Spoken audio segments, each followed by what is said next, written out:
Now, we start tonight with the knotty problem of coupes. You see, if you buy one, you get very little space in the back, very small boot. So all you're paying for, really, are the looks. This one, though, is a little bit different.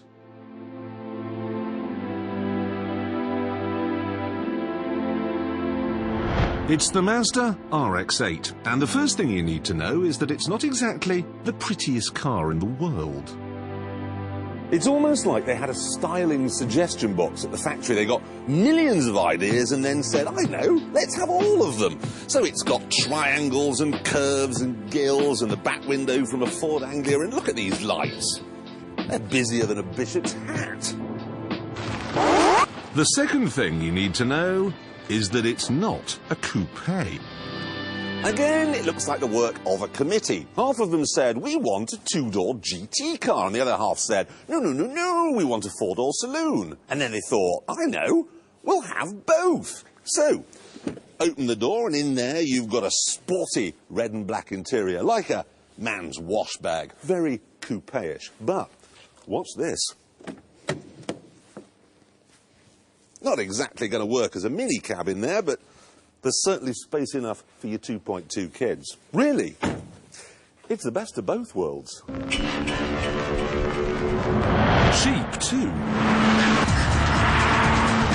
The old RX-7 used to be priced to compete with Porsches. It was £35,000. But this one is just £22,000. And don't think they've skimped on equipment.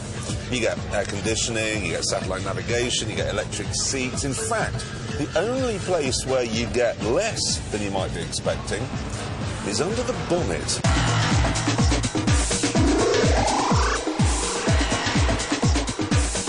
Most cars of this type come with huge engines, but this has a 1.3. So you might be wondering, what is a 1300cc four-door saloon doing on our track? Normally, only the really fast and exotic stuff comes out here. Let me show you.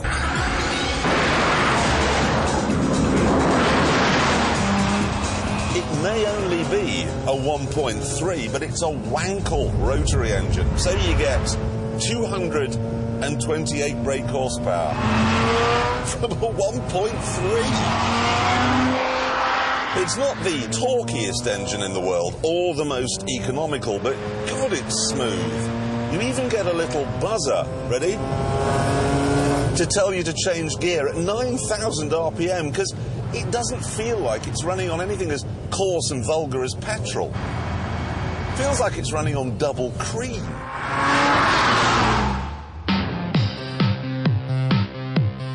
So, on the downside, the styling is a bit fussy. On the upside, though, it's got a great engine, it makes a great noise, it goes like stink, it's very comfortable, it's practical, it's well priced, and it's well equipped. And then there's the really good stuff.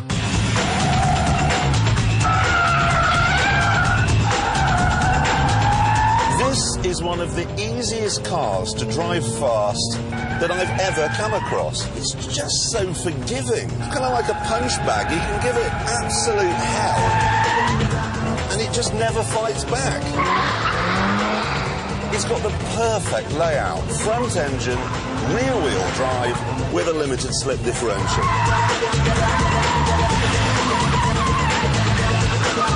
Oh, perfect.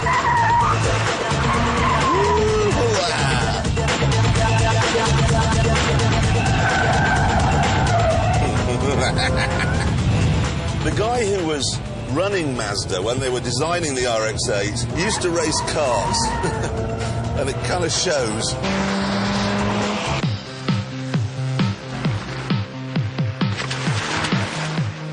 However, when you've finished clowning around, it settles down, takes off its Terminator suit and becomes Jane Austen. Quiet, comfortable, and dignified. This car is sensational. You get all the benefits of a coupe with none of the drawbacks, and all the practicality of a saloon with none of the tedium. Of all the cars I've driven this year, I'm pretty sure this one is the best. The best car? No. Well, you did just say the best car you've driven this year. Yeah, I was lying. OK. No, the thing about it is that it was great, but after I recorded that, I drove it on a wet road, and it's awfully twitchy. There's something about these tyres that make it really, yeah, a bit skittish.